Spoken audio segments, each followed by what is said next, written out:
Tonight, a $6 billion deal. 5 Americans freed in a prison swap with Iran that unfreezes Iranian oil money, plus abortion backlash. You're not going to win on this issue. Former President Trump wavers on the idea of a federal ban on abortion and the fight against human trafficking. People think they know what human trafficking is, but I don't think they realize the extent of it. Regent University is helping survivors get a fresh start. All this and more tonight on Faith Nation.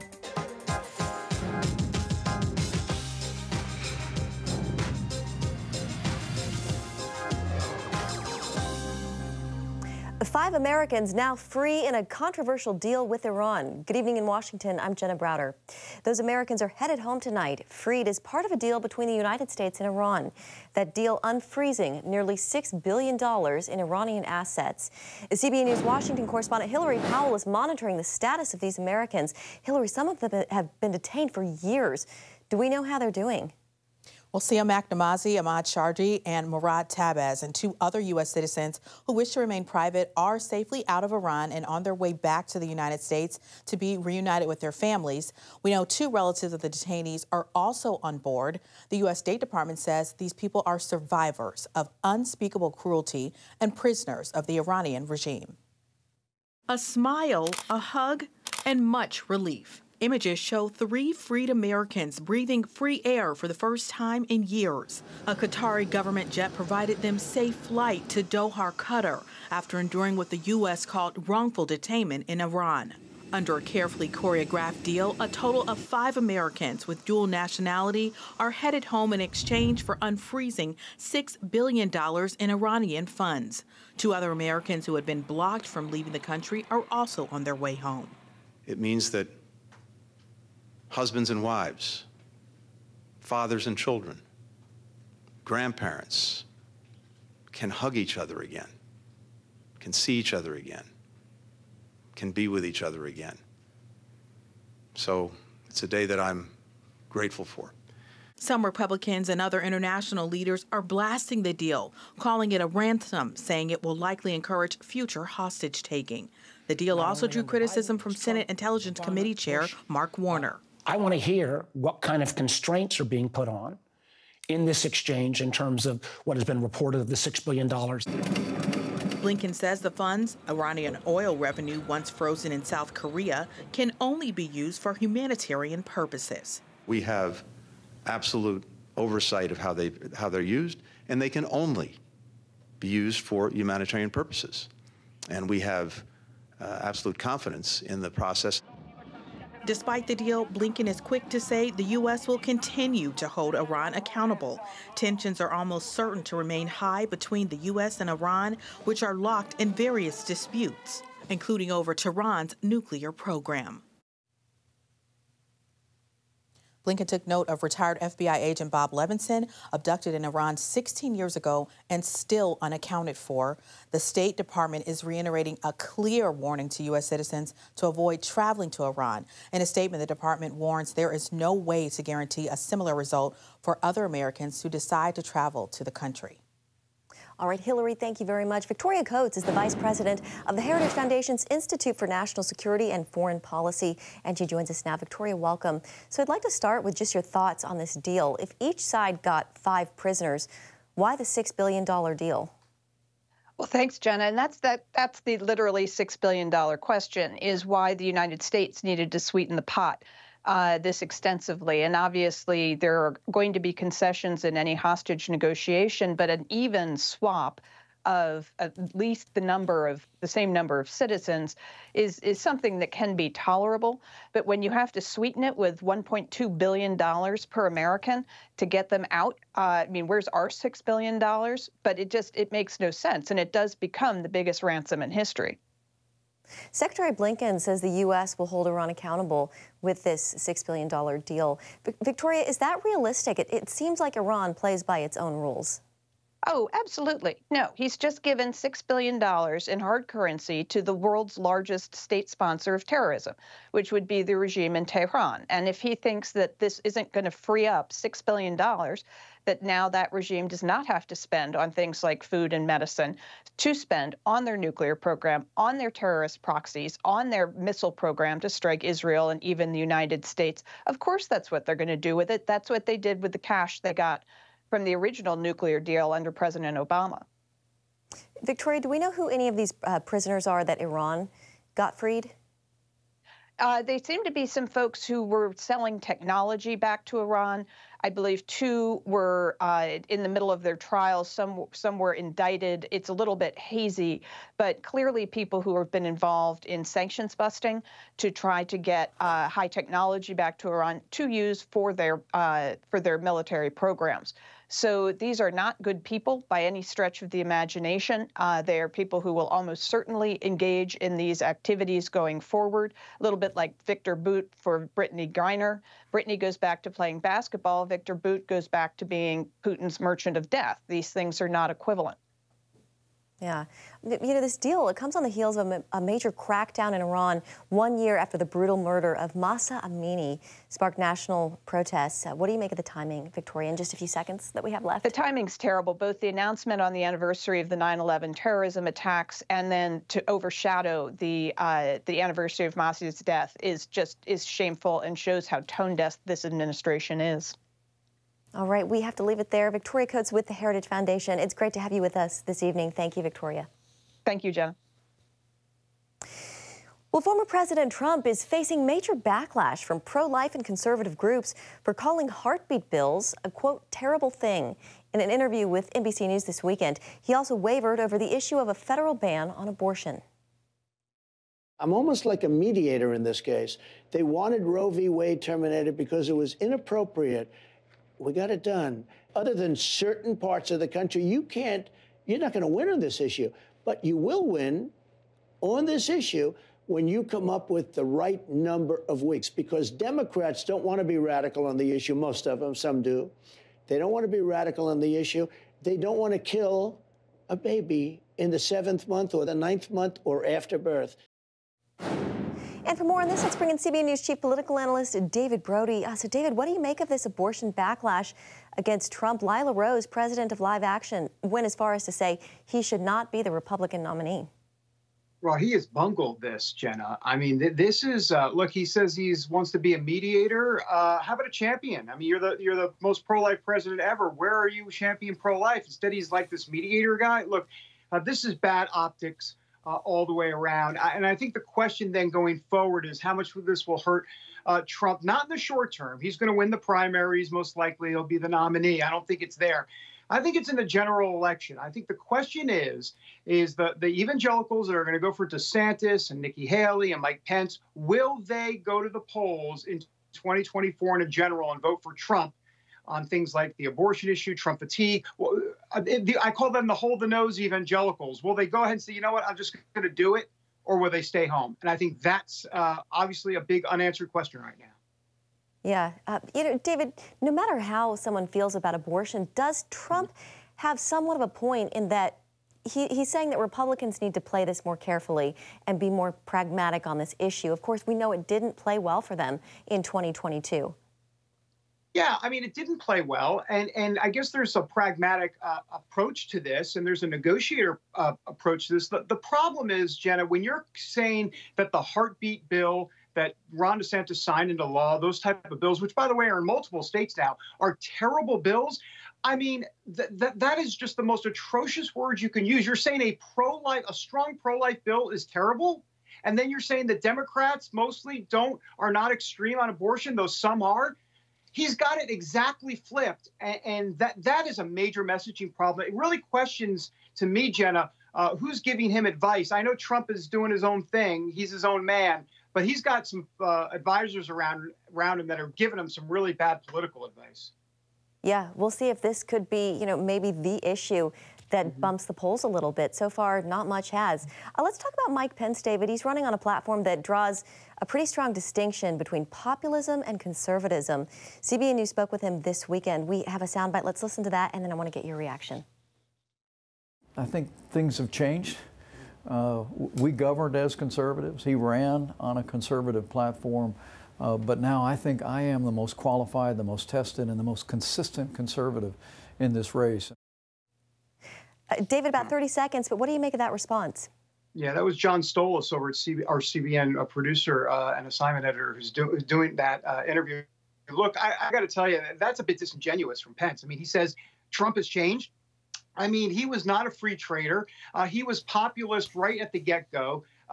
Mike Pence knew what he was signing up for. This idea that Trump has changed, I don't see that at all. I think, if anything, Mike Pence realizes that the conservatism that he sees going forward has gotten away from him and has become way more populist than he wants it to be. And I think that's the issue, really. All right, David, we have to leave it there, but it's always good to see you on a Monday. Thank you, David. Great to see you. Thanks, Jenna. Well, Israelis observe Rosh Hashanah. Security forces are ramping up protection. Coming up, the increasing tension in Israel. Israeli Prime Minister Benjamin Netanyahu is arriving in the U.S. tonight. Netanyahu will meet with billionaire Elon Musk in California to discuss artificial intelligence issues before heading to the United Nations, where he's expected to meet with President Biden on the sidelines of the UN General Assembly this week. As Israel observes the High Holy Days, security forces are ramping up protection.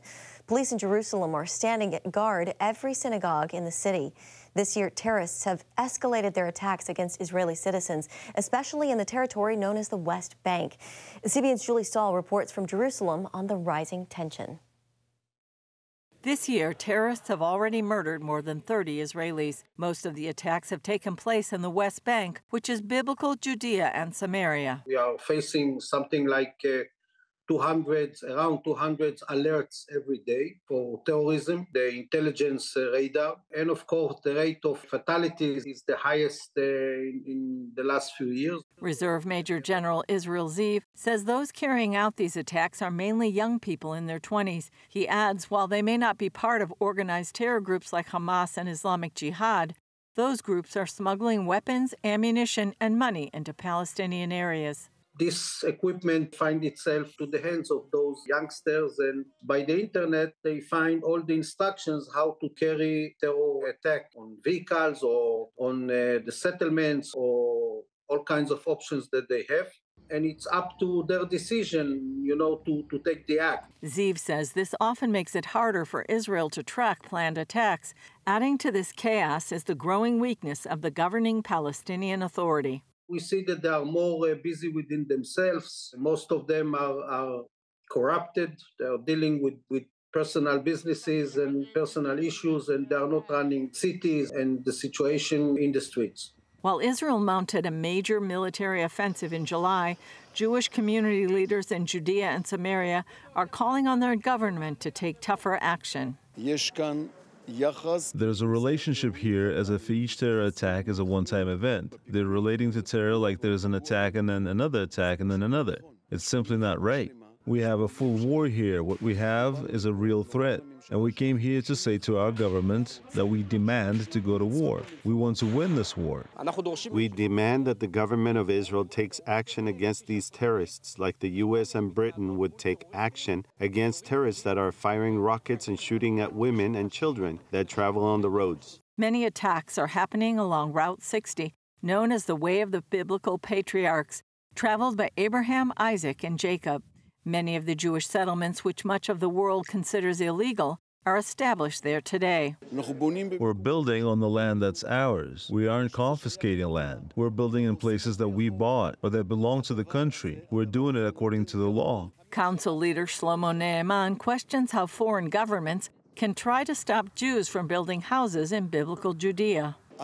This thing has also given a tailwind to terror, and it backs up the Palestinian Authority. Council leader Israel Gantz calls on the international community to shift its focus to helping fight the terrorism. We must fight with the terror, and we want to thank for our friends, for the world that support the fighting in the terror, because we all know the terror can start here and grow for all over the world. Julie Stahl, CBN News, Jerusalem. Issue of human trafficking, a major problem around the globe and right here in America. When we come back, how Regent University is helping.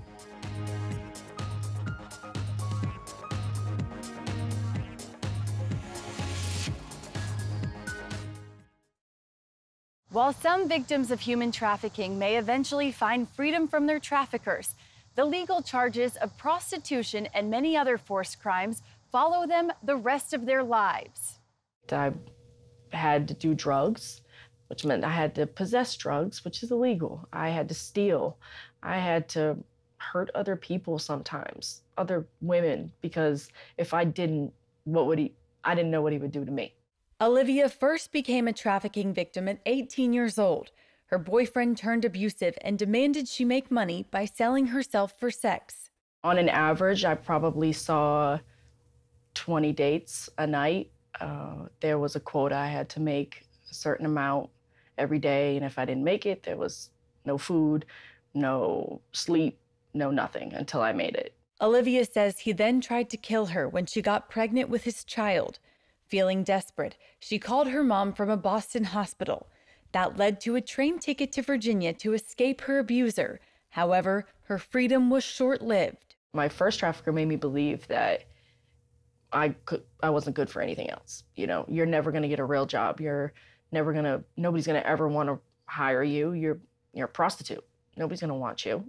And I believed it. So even when I was on my own, I still prostituted. Vulnerable, homeless, and addicted to drugs, a new trafficker found Olivia and promised to take care of her as long as she did what he asked.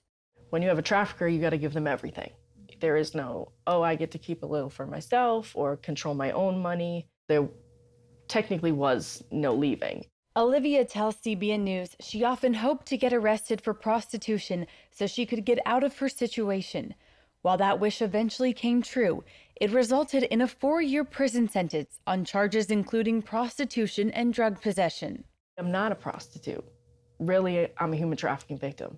And I didn't know that for a very long time, I thought because I did it on my own sometimes, that it was because I wanted to, or that was just how I had to live. But I was trained in my brain to think that way, to think that there was no other way to live. 2 years ago, Regent University helped get a law passed in Virginia that agrees, viewing Olivia and others like her as victims, not criminals.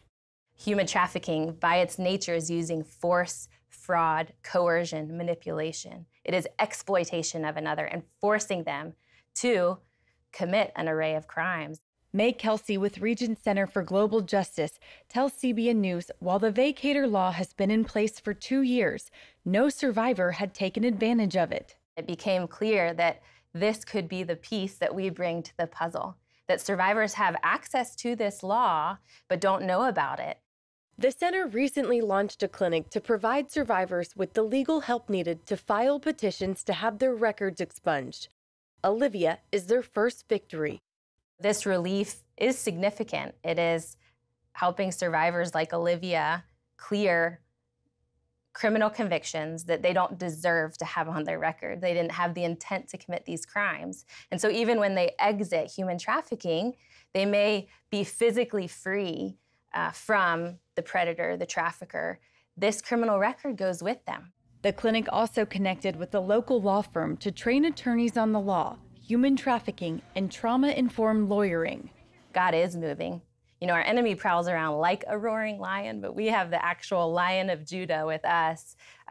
We get to pray and research and advocate from a place of victory. While not all of Olivia's record is clean, she tells CBN News she's relieved her most embarrassing charge is erased. Forget the record being gone. Just knowing that they realized that we're victims and not criminals is probably the best part about the entire thing. And she's hopeful Virginia's law expands one day to clear other charges. People think they know what human trafficking is, but I don't think they realize the extent of it. It's not just prostitution. It's not just, you know, selling sex. It's anything. And that's how I got my record. You know, I got it from being trafficked. The clinic not only helps survivors, it's providing Regent Law students real-life experience with human rights and anti-trafficking work. God loves stories of beauty from ashes, of redemption and restoration and forgiveness and new life.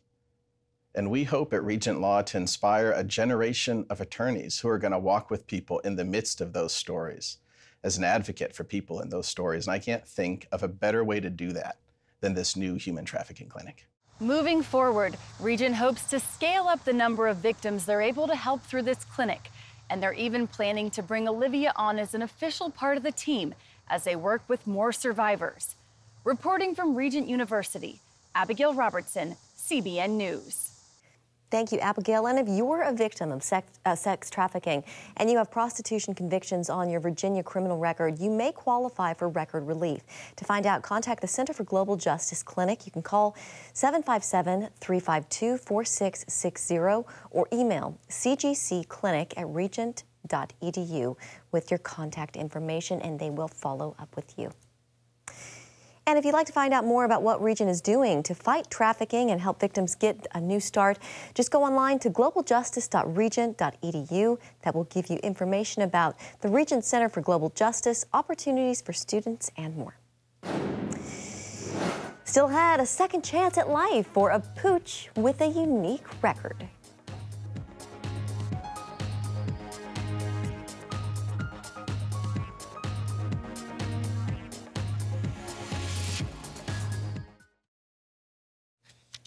Finally tonight, it's what's on the inside that counts. Meet 4-year-old pit bull mix Kimmy. The dog fighting scars on her face may be why she earned a record for the longest stay at the Humane Society of West Michigan. That is until one couple heard Kimmy's story and rescued her a second time. The Sherwoods came across Kimmy shortly after losing their own dog. They learned to love the scars that scared some people away, referring to them as freckles and saying she's already stolen their hearts. Good for Kimmy. It looks like she's found her forever home. And we're going to leave it there this evening. Thank you for joining us this Monday. We hope you have a great evening, and we'll see you right back here tomorrow.